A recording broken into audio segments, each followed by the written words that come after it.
Guys. Dialante, Daniels, and A. Oliver back at you with another Locked On Wizards podcast episode. Today's show, we got to talk about the Wizards and their performance against the Memphis Grizzlies. It shouldn't really be a surprise to any of us.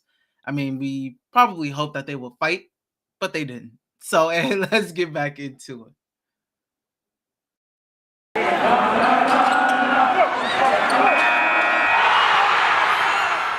You are Locked On Wizards, your daily Washington Wizards podcast, part of the Locked On Podcast Network. Your team every day.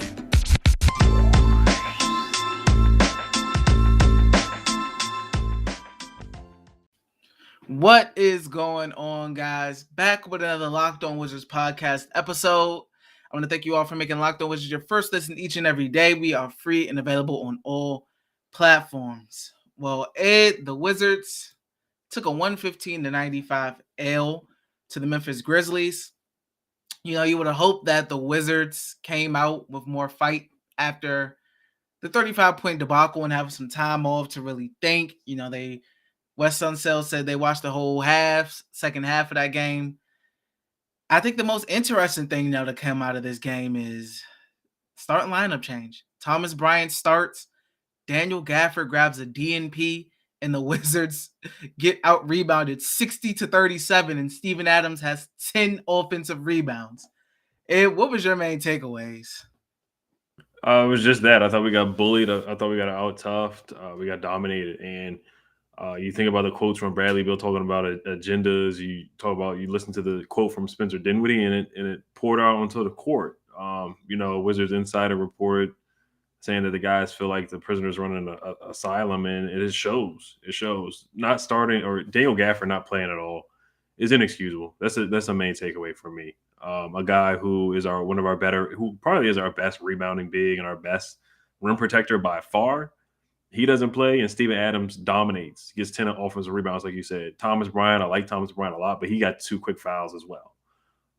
So it really wasn't much of a change. I didn't like the coaching. I didn't like the substitution to the point where you have to sit Gafford the whole game.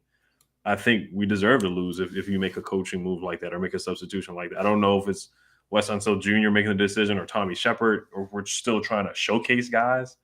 Well, we're not doing a good job showcasing guys because we're getting blown out. Even if we are trying to showcase guys, they're not really showing much to put up their trade value. So it's a lose-lose in the situation. Steven Adams took advantage of that and got 10 offensive rebounds. Just as a whole, they had 60 rebounds. We got out-toughed.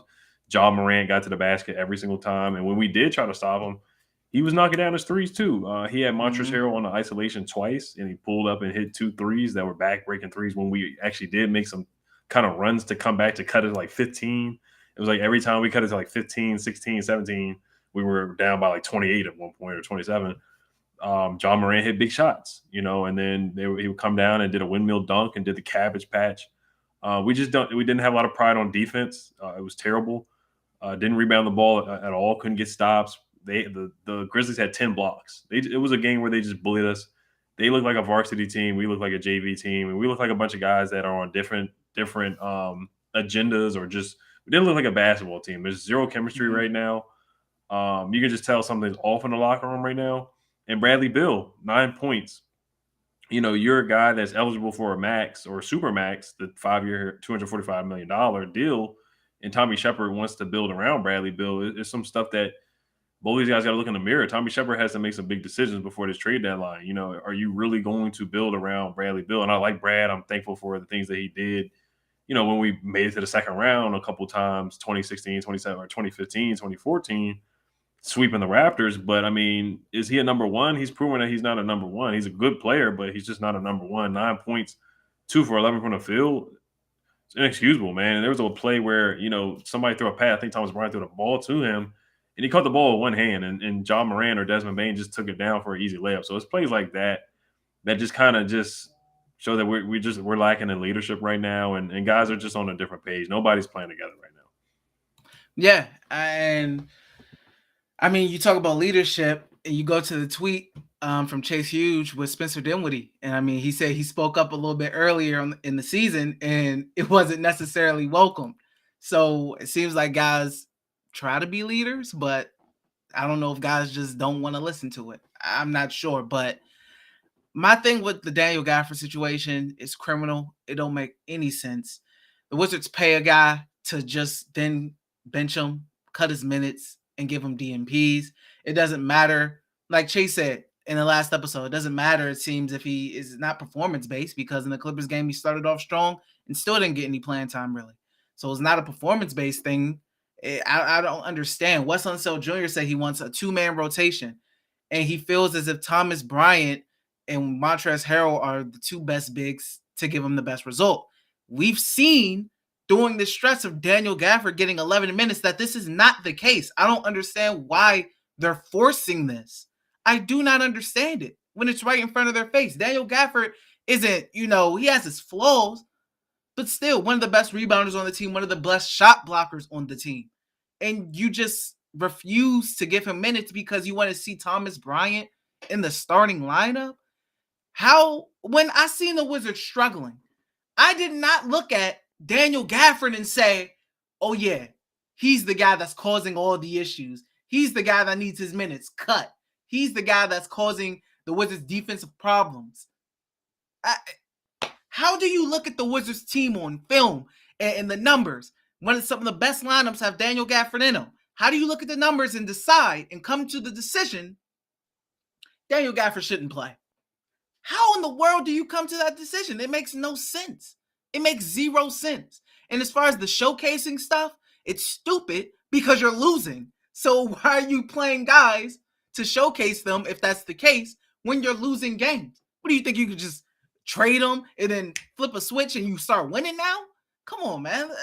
It makes no sense. The Daniel Gafford thing, that's really what I was locked in on, because it just shocked me, because the Wizards were embarrassed on the boards. 10 offensive rebounds to one man.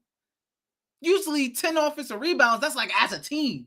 You gave up 10 offensive rebounds to one man. That is insane. I don't think the Wizards have ever gotten dominated this badly on the boards. I don't remember. Maybe I got to really go back and look through every single game, but I don't remember them almost losing a rebound battle by 30 rebounds almost. I mean, it's insane, bro. Daniel Gafford was not the move to make. To the bench was not the move to make. Ed, we've been talking about, and fans have been talking about, Spencer Dinwiddie to the bench. They put Daniel Gafford on the bench. What is the team watching? What are the coaches watching, Ed? Yeah, that's why, and I hate to say it, but I tweeted out, man, Wes Unseld Jr., excuse me, is no better than Scott Brooks at the moment, because Scott Brooks did the same thing with Daniel Gafford not playing him. And he's not sitting down Spencer Dinwiddie, who is a matador on defense, letting guys go by him. And he's not shooting the ball well. Once again, another 30% shooting game, 3 for 10 from the field. I mean, he's just not providing much. He's not providing much at all. And he still looks slow. He tried to dunk on somebody. He got blocked. And then the Grizzlies went down and did a windmill dunk with John Moran. Mm-hmm. I just don't know why Daniel Gafford's the scapegoat. It makes zero sense to me. And they had 60 points in the paint to R37.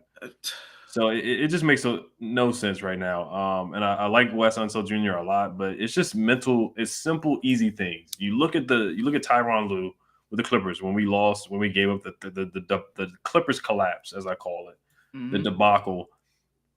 Tyronn Lue sat down guys that weren't productive. He doesn't care about names, contracts, what you've done in the past.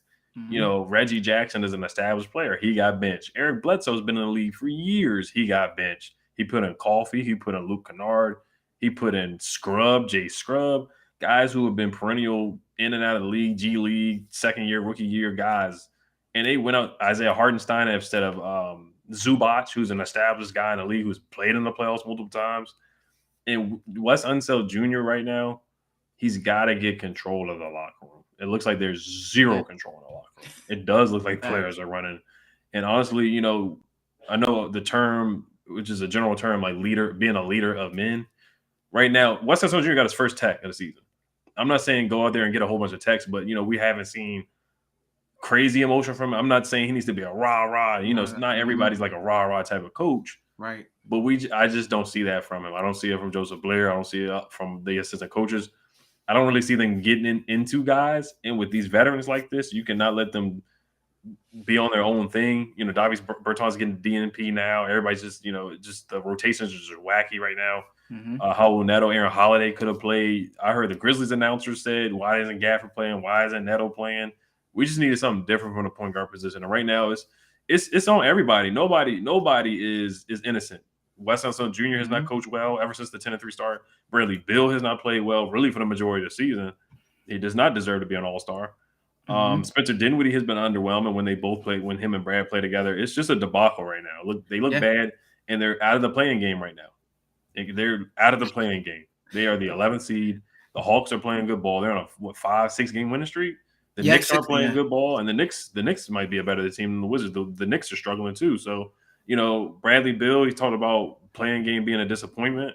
I heard you talk about it too, and yeah, we might not even make the playing game. What he said in the interview. So, it's just bad. We literally lost by 20 points. It could have been worse than that, to be honest with you. But yeah, I don't think this roster is not going to get it done. They're going to have to make trades. If they do want to win, they're going to have to make trades. And I told Chase, I said, hey, we need to go big or go home. What I meant is either we need to be buyers or sellers. That's what I really meant to say. I said go big or go home.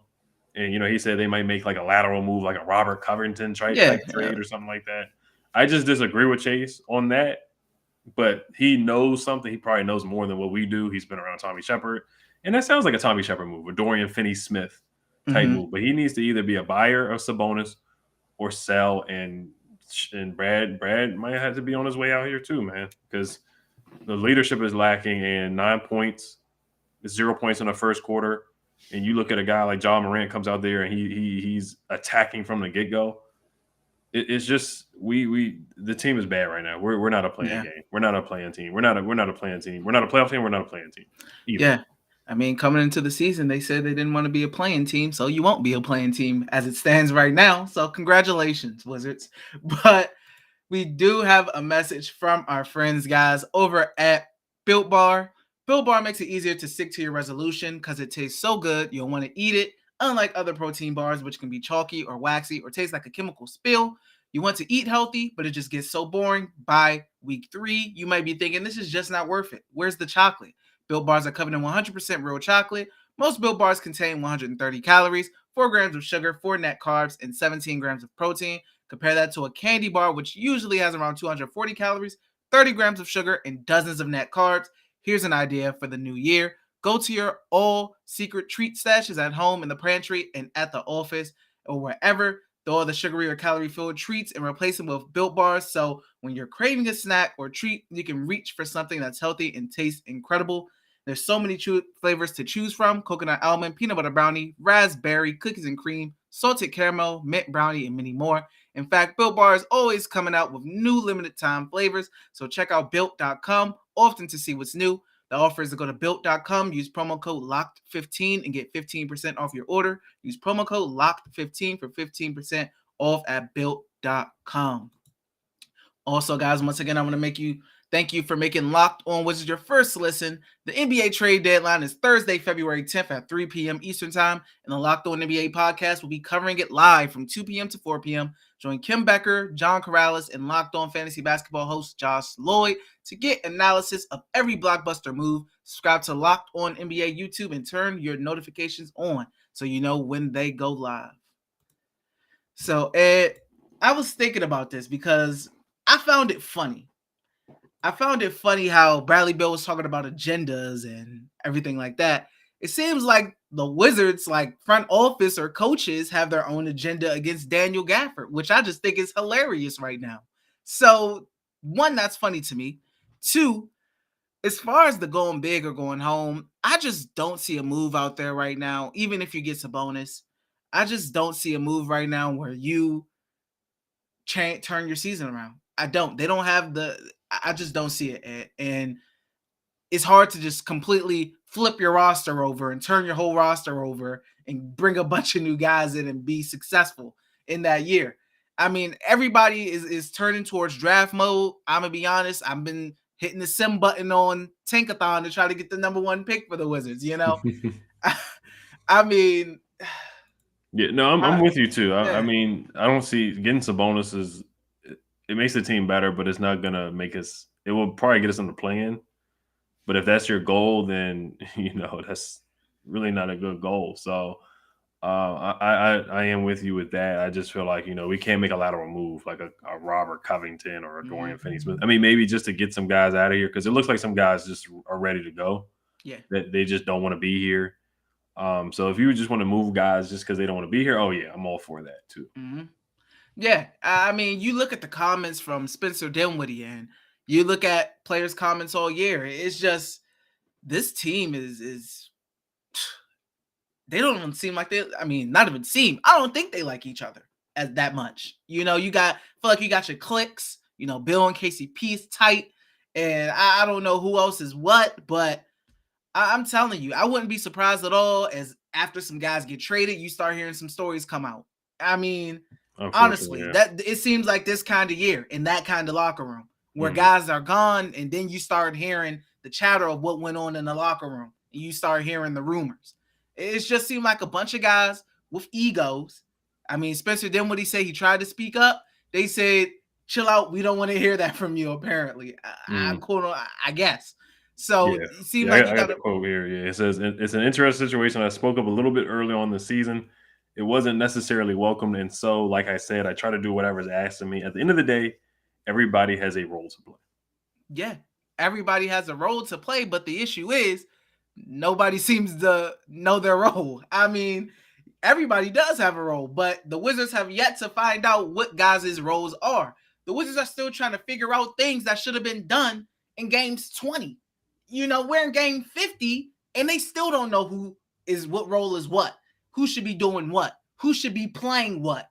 We're figuring out rotations in game 50. It's about to be the trade deadline, and you're figuring out roles and rotations. You don't have an identity. What are we doing? I always say this about the Wizards. What are we doing? I feel like I say that almost every time I talk about these guys because I don't know what Wes is doing. I don't know what Tommy is doing. I don't know what the players are doing. I just don't understand the direction of this organization. It's so murky to me. I have no idea what they're trying to accomplish this season. Right. I don't.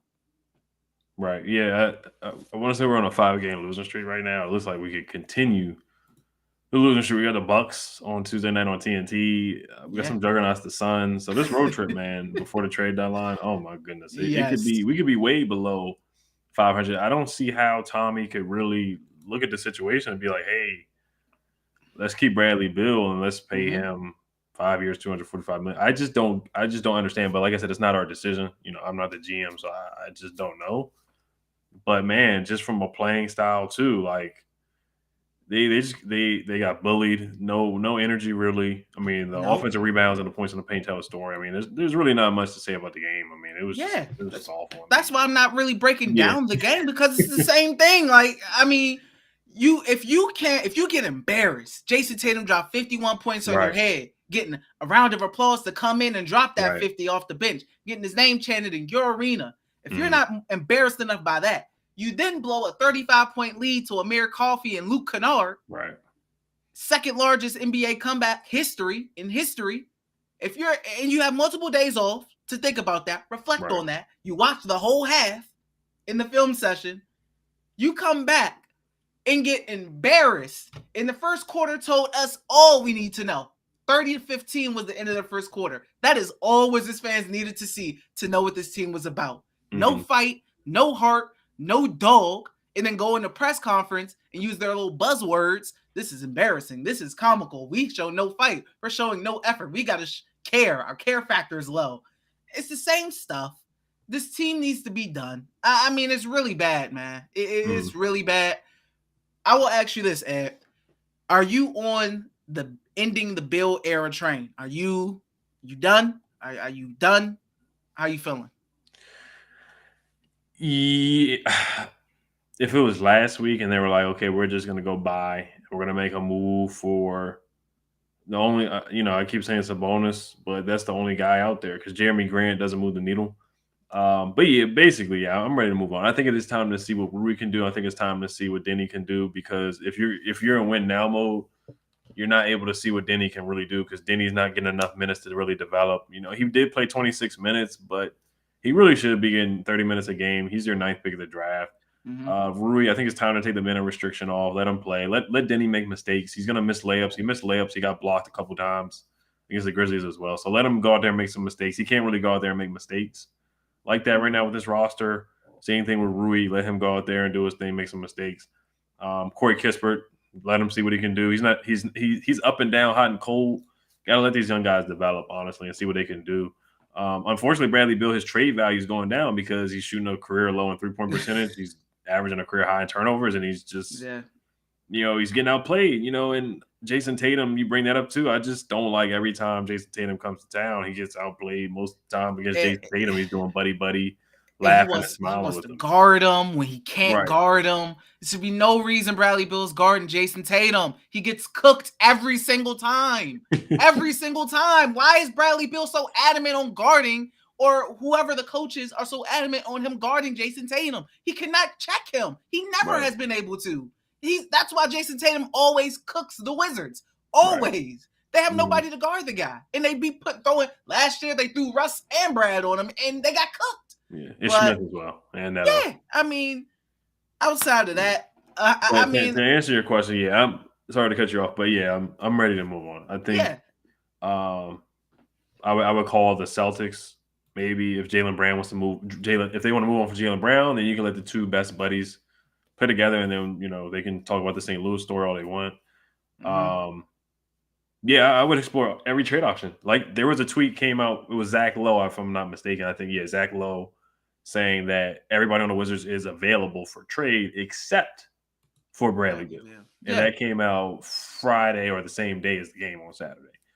So Tommy Shepard, man, him and Wes.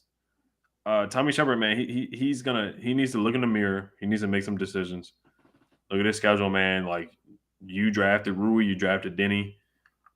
Are you gonna let these guys grow, or are they gonna be a part of the trade package to make Bradley Beal happy and try to compete with Bradley Beal? So that's the decision he's got to make, in my opinion.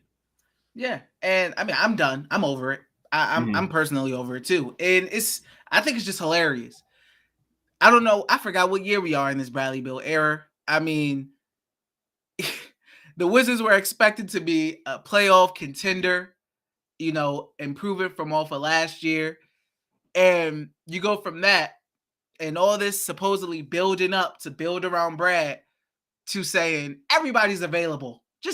I'm willing to trade everybody except for Brad. And this is supposed to be the season that the team's supposed to be, they're expected to be good. They expect themselves to be playoff contenders. It's embarrassing. They keep failing to build this team and put them on the correct path. I mean, and, you think to yourself, man, am I really ready to be like the Rockets or the Thunder and have that really young team that be winning 18 games and 20. At this point, man, I'd rather do that than have my hopes up and be like, oh, we should be on paper. We look pretty good. We should be pretty good and be garbage. I mean, we're in the lottery anyway every year. We end up in the lottery with the 9th pick. What's the difference between having a better chance at having the 1 pick? Right. If we're going to be in the lottery, regardless, why not blow it up and continue to be in the lottery? I just don't understand it. I mean, in regards outside of last year when they made the playoffs, but still, before that, lottery guys. I mean, it's looking like they'll be back in the lottery again. So I'm ready. Shoot, let me see the youngins. Let me see the youngins at this point, because the vets ain't giving us nothing to look at. Call Kyrie Walker up. Shoot. Yeah, some G League guys. Isaiah Todd, unfortunately, did get suspended. If you guys didn't hear about that, we don't have any information, but it was due to contract detrimental to the team. But the Daniel Gafford thing it's just a head scratcher. It's just showing how bad the disconnect between the front office and the coaching staff, or we don't know if they're together and making that decision. But that decision, it's making me lose faith in Wes and in Tommy as well. It's making me lose faith in both those guys.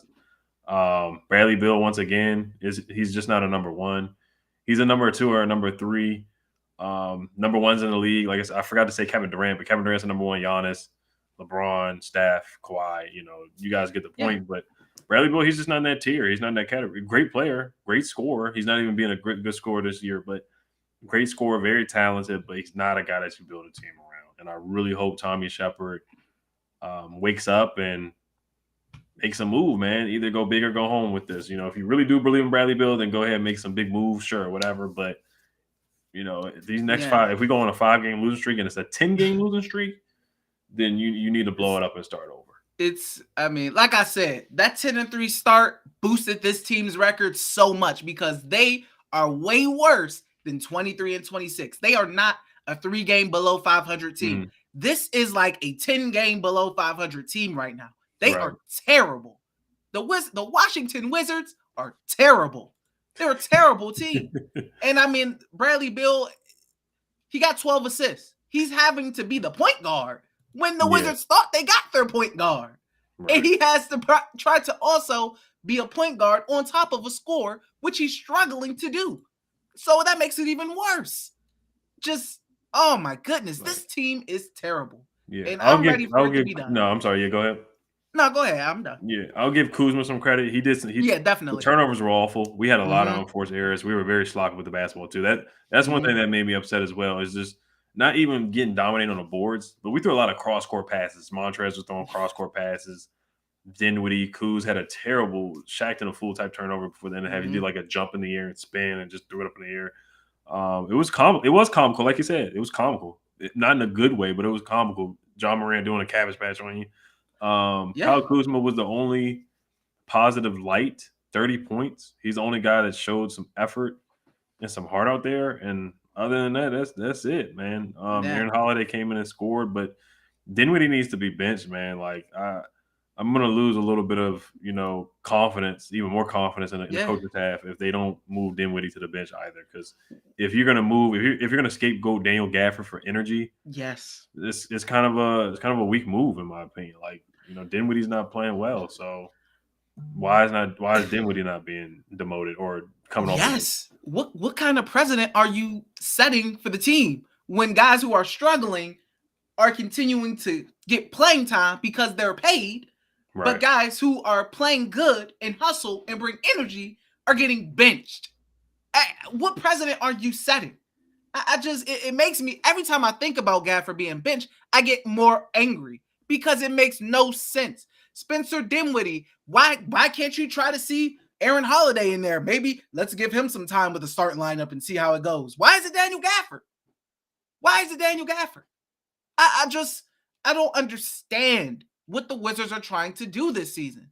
I really do not understand it, man. They got a bunch of guys running around out there doing whatever, playing rec ball in the gym. I don't get it. They just out there running around.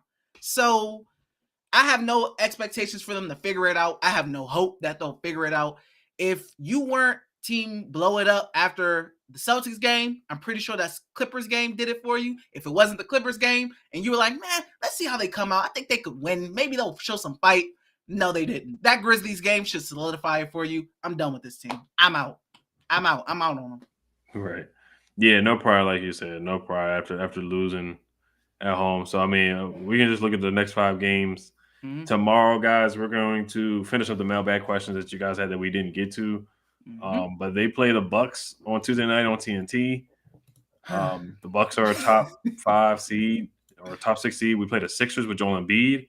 Then we play the Suns with Chris Paul and Devin Booker. Then we play the Miami Heat with Jimmy Butler, another playoff team. Then we play the Nets again at home, another playoff team on TNT. So we have 2 nationally televised games. Good luck.